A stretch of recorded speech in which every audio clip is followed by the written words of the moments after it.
Temos tantas coisas maravilhosas. É um deleite estar aqui na presença do Senhor e estar aprendendo mais, né? Com as irmãs. É maravilhoso estarmos juntas. Então, nós vamos iniciar o segundo tema, né? Que é a mulher cristã e o feminismo, né? Vamos abrir a palavra em Romanos. Pode passar. Antes de abrirmos a palavra, só quero que as irmãs reflitam nessa frase aqui. O fato de ser mulher não me torna um tipo diferente de cristã, mas o fato de ser cristã me faz um tipo diferente de mulher.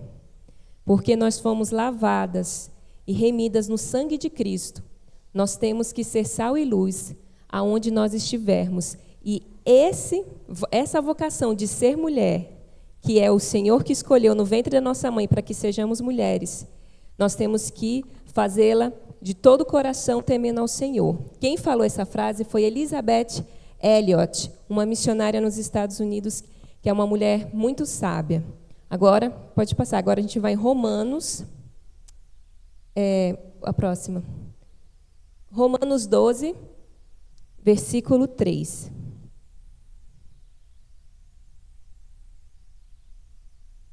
Para diminuir um pouquinho. Aqui vai falar, não se amoldem ao padrão deste mundo, mas transformem-se pela renovação da sua mente, para que sejam capazes de experimentar e comprovar a boa, agradável e perfeita vontade de Deus. Pode voltar, por favor, para o outro slide. Então, nós, como mulheres cristãs, analisando o tema, o feminismo e a mulher cristã, nós temos dois opostos. A mulher cristã de um lado, o feminismo de outro lado. Então, todas nós, quando vamos nos deparar com um assunto, nós temos que perguntar o que a Bíblia fala sobre esse assunto. Sempre, sempre, porque é a palavra de Deus que ela é a nossa regra de fé e prática. Porque se a gente for confiar no nosso coração, o nosso coração ele é extremamente enganoso e o nosso coração vai alimentar a nossa carne. Então, o feminismo, eu já posso falar para vocês adiantar, ele não é um problema entre tipos de gêneros, homem e mulher. Ele é um problema do coração. Ele é o pecado. Esse aqui é o resumo do feminismo. Então, quando nós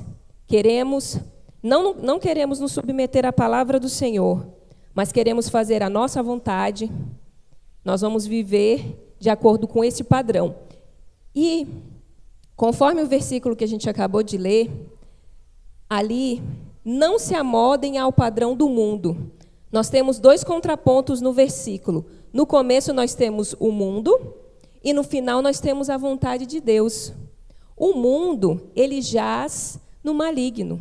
E o que é o mundo? São as ideologias que estão nas músicas, nas redes sociais, que estão na mente daquelas pessoas que não temem ao Senhor. Elas têm uma ideologia, uma forma de viver, uma forma de encarar a vida. Ela tem um pensamento sobre como criar filhos, como honrar ou não seu marido, como casar, o que é o dinheiro, o que é o trabalho. Tudo isso, ele vai ter duas formas de você viver. A forma do mundo e a forma que a palavra de Deus nos fala. E nós sabemos que nós estamos aqui numa guerra espiritual. Né? A nossa luta não é contra carne nem sangue. A nossa luta não é contra pessoas. A nossa luta não são contra os homens. Não é uma luta que nós temos que nos unir para exterminar os homens. Não existe, porque o homem também é uma criação de Deus e ele reflete a imagem e semelhança do Senhor. Jesus foi um homem. Né? Às vezes a gente é tão enredada por essas situações que a gente esquece que Jesus foi um homem. Então, nós temos que renunciar à nossa carne para vivermos a palavra de Deus. É muito mais fácil, como nós vamos ver, viver o padrão do feminismo do que viver o padrão da palavra. A gente viu agora a palavra aqui da irmã Nete, que desafio para as nossas vidas. É um desafio muito grande, mas o Senhor já nos abençoou nas regiões espirituais com todas as sortes de bênçãos que nos faz capazes de cumprir a vontade do Senhor. Nós temos que nos exercitar espiritualmente para conseguir obedecer. Então, não há neutralidade. Não há neutralidade. Ou nós vamos viver de uma forma que glorifique a Deus, ou nós vamos viver de uma forma que desabone a presença do Senhor, né? E o mundanismo, como ali na palavra fala, nem sempre é claro. Nem sempre a gente consegue diferenciar um princípio que é mundano ou não. Mas o que é claro é a palavra de Deus. E é nela que nós temos que nos firmar. O próximo slides. Então, qual é a origem do feminismo? Nós temos a origem histórica, que nós vamos tratar rapidamente lá na frente, mas nós temos a origem bíblica. Qual que é a origem bíblica? Gênesis 3:1. Quando a serpente subverte a ordem da criação. Qual que foi a ordem da criação em Gênesis 2? Deus criou o homem. Antes de criar o homem, ele tinha criado um jardim, né? Com animais, com as plantas, com as flores, com tudo.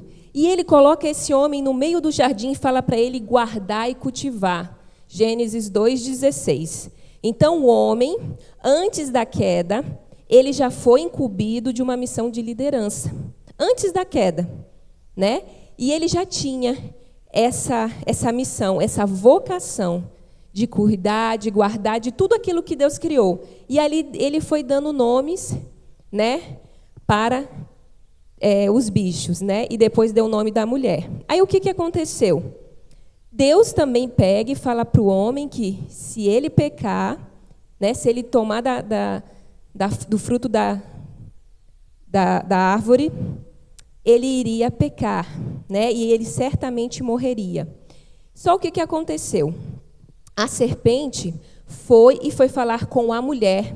Gênesis 3, capítulo 1, fala: mas a serpente, mais sagaz que todos os animais selváticos, disse à mulher. Então, qual era o correto da mulher fazer, que é o correto que Deus nos chama a fazer? Quando vem um problema, vem uma situação, o que a gente faz? Espera aí, serpente, vou ali falar com meu marido. Vou ali chamar Adão, porque foi Deus deu para ele essa missão de ficar com os pepinos, com os problemas, né? Eu não tenho essa vocação. Mas a Eva, querendo ser também superior, ser como Deus, tendo orgulho no seu coração, não chamou Adão. Ela foi tentar falar com a serpente. E daí veio o pecado. Então, o feminismo começa aí, como prática de vida, não como linha histórica, mas como um padrão, consequência do pecado. Ou seja, eu vou viver de uma forma que é contrário à ordem de criação. A ordem de criação de Deus, o homem, e quando Deus criou o homem guardando o jardim, ele falou que era bom, né? Então, Deus ele fez com uma finalidade. Para os nossos olhos hoje, no século 21, porque nós estamos um pouco que contaminadas aqui pelo feminismo, né? Quando a gente olha, muitas vezes isso a gente fala assim, é injusto. É injusto. Mas nós temos que confiar que a palavra de Deus é o melhor para nós. E ela diz que foi bom que o homem fosse o líder, né? Então, teve essa ordem. E o que acontece? Teve consequências da queda. Passemos, por favor. Teve consequências da queda. E a queda, que é o decorrer do capítulo 3, o que vai acontecer? A consequência do pecado ele vai logo na vocação de cada um. Vai na vocação da mulher. Quais são as vocações da mulher? Ser esposa, ser mãe.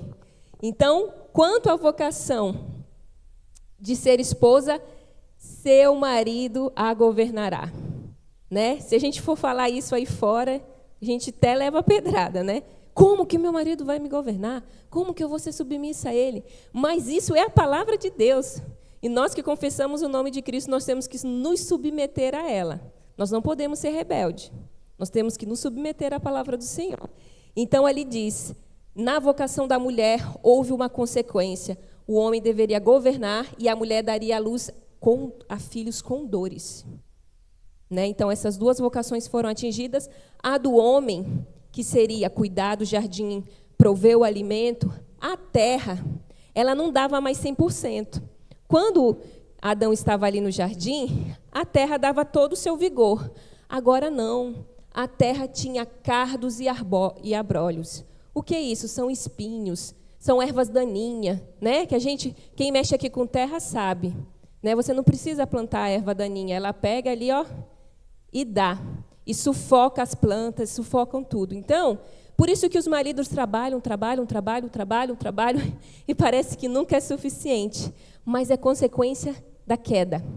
Então, a vocação do homem teve consequência. E aí começou uma guerra. Começou uma guerra, porque o pecado manchou as vocações, o pecado sujou tudo. E aí o homem, né, a mulher começou a se insurgir contra a autoridade do homem, e o homem começou a reprimir a mulher de forma dura, né? Cada um querendo fazer o que o pecado colocava no seu coração, né? Eu não vou fazer o que esse homem quer, eu vou tomar a frente. E o homem, essa mulher, o que ela fez? Reprime ela com autoridade. E a solução para esse problema que existe hoje, que aí não nasceu só o feminismo, mas nasceu o machismo, né? O que seria o machismo e o feminismo? É a deturpação da palavra de Deus, da forma como ela criou o homem e a mulher. Cada um viver ao seu modo, né? A solução não é o feminismo, e sim Cristo, porque somente Cristo aniquila o pecado. Então, não existe uma solução como a gente pensa assim, eu vou com políticas públicas, eu vou fazer tanta coisa e vai melhorar a vida da mulher. Isso é muito simples, isso é muito raso, isso não consegue atingir a profundeza do coração humano. Somente a cruz de Cristo consegue tirar o pecado do homem. E, antes de continuar aqui, né, nós temos que orar pelos nossos maridos, né? Como a irmã falou, por quê? Porque ele tem uma missão muito grande. Quando Eva pecou, quem que Deus chamou? Sendo que Eva que tomou a iniciativa. Deus chamou o homem. Deus não chamou Eva, porque a responsabilidade do lar dele era do homem. Se a mulher e os filhos pecarem, é o homem que responde perante Deus. E essa foi uma palavra muito bonita que quando a gente foi casar, o pastor Rui falou. Ele falou, você está preparado para no último dia apresentar a sua mulher e os seus filhos diante de Deus como mulher e filhos remidos pelo sangue de Cristo? E você está preparado para você assumir a responsabilidade espiritual do seu lar como sacerdote do lar? Aí eu acho que ele sentiu ali um peso, né? Então, irmãs, o movimento feminismo prega muito que nós somos iguais, que nós podemos fazer tudo que os homens fazem. Não é questão de capacidade, mas é questão de propósito, é questão de completude. Cada um de nós fomos feitos com uma estrutura física, psicológica, para uma missão. Nós refletimos Cristo, o homem, como sacerdote do lar, e a mulher, a igreja do Senhor. E olha como o homem foi comparado aqui em Efésios. Efésios, ele é um resgate de Gênesis 3. Ou seja, Gênesis 3 deu tudo errado. E o apóstolo Paulo vem com a graça de Deus, uma palavra consoladora para os nossos corações, e ele vem colocando que o homem deve ser como Cristo, o homem perfeito. Imaginou qual é o desafio dos homens? Terem que se mirar em Cristo, um homem que nunca pecou. É muito difícil. Para eles o fardo é muito mais pesado, né? E não temos como nós querermos ser como ele nesse sentido espiritual, porque o fardo e a responsabilidade é muito pesada. Então, ele tem a responsabilidade diante de Deus de andar como Cristo, de ser como Cristo e de me amar como Cristo amou a igreja. E como que é a igreja, irmãos? Nós estamos aqui representando a igreja. A igreja, até a Jerusalém Celestial, ela está sendo santificada, ela é falha, ela é frágil, mas ela é amada pelo Senhor. E o Deus da glória saiu dos altos céus e mandou seu único filho para morrer por nós, por amor. Olha que amor sacrificial. Que os homens, toda vez que eles se casam, eles assumem. Mesmo que eles não tenham consciência disso fisicamente, mesmo que eles não ajam dessa forma, no juízo final vai ser exigido deles isso.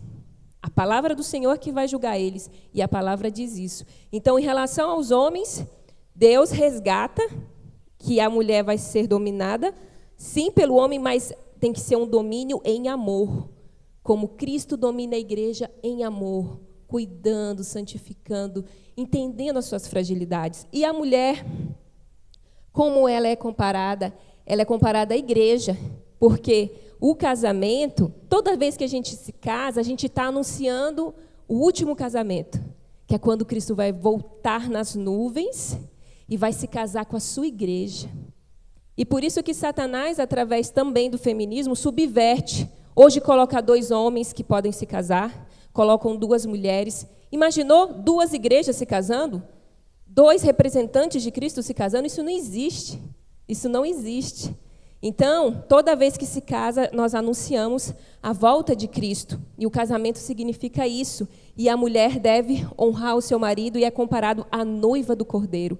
Não há lugar na história humana onde a mulher seja mais honrada e amada como na palavra do Senhor. Essa é a verdade de Cristo. Muitas vezes a gente é enredada pelas mentiras do maligno, mas nós temos que renovar a nossa mente com essas verdades eternas.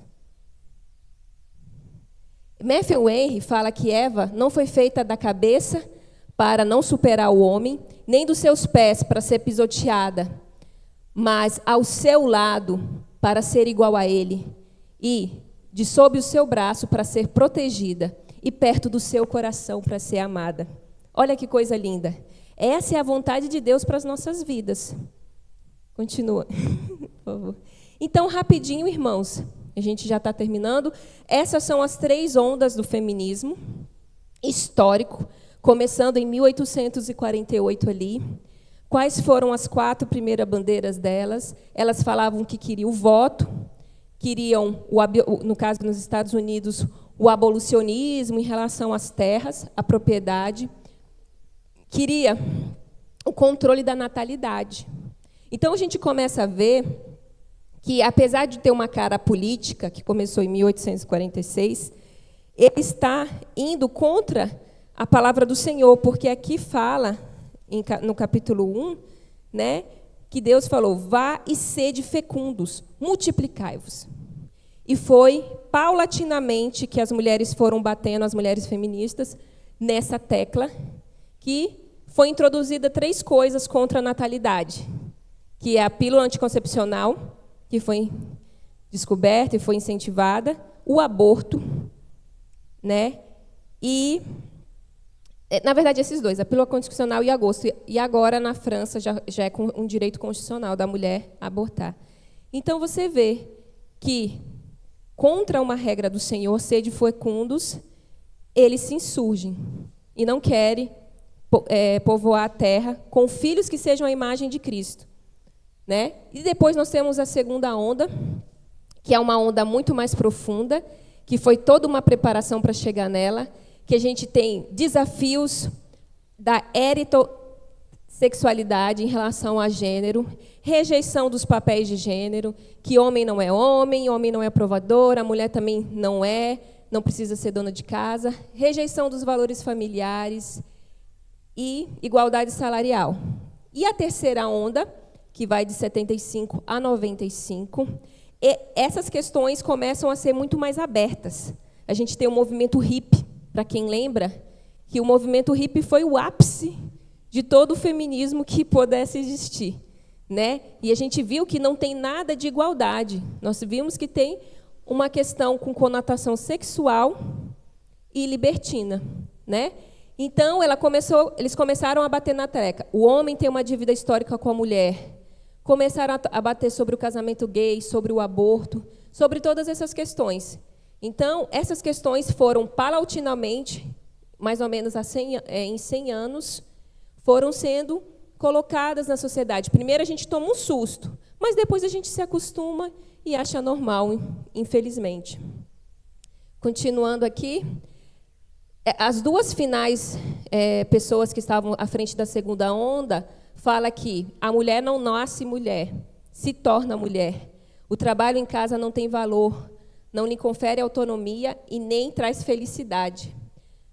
E esse trabalho no lar não é diretamente útil à coletividade, né? Isso tudo é resultado de uma sociedade patriarcal.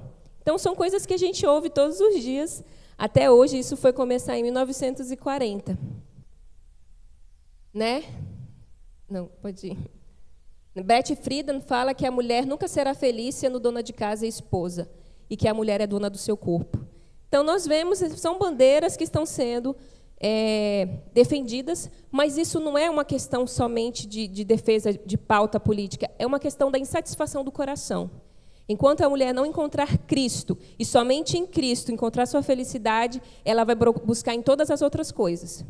E essas são coisas que elas estavam buscando a felicidade. E nós, como mulheres cristãs, não podemos buscar no nosso casamento, no nosso marido, na nossa profissão, em nada, somente em Cristo. Continuando. E a década de 70 também foi muito difícil, como eu já tinha falado. E as consequências do feminismo são lares destruídos, mulheres sobrecarregadas, ideologia de gênero, ou seja, esvaziou o que é ser mulher, esvaziou o que é ser homem, libertinagem sexual, aborto, divórcios, pílulas anticoncepcionais, né? E nós, essa mensagem final, nós somos responsáveis pela próxima geração, porque nós somos, muitas aqui são mães, né? Então, como mães, vocês têm a incumbência de forjar o caráter de Cristo. E o que é ser masculino em Cristo e o que é ser feminino em Cristo. Nós temos que buscar, ao invés de sermos feministas, sermos feminina em Cristo, né? E, fechando aqui, eu deixo o versículo, que aquele que tem os meus mandamentos e os guarda, este é o que eu me ama. Então, viver a feminilidade de Deus é uma questão de amor a Cristo e renúncia da nossa carne. Amém.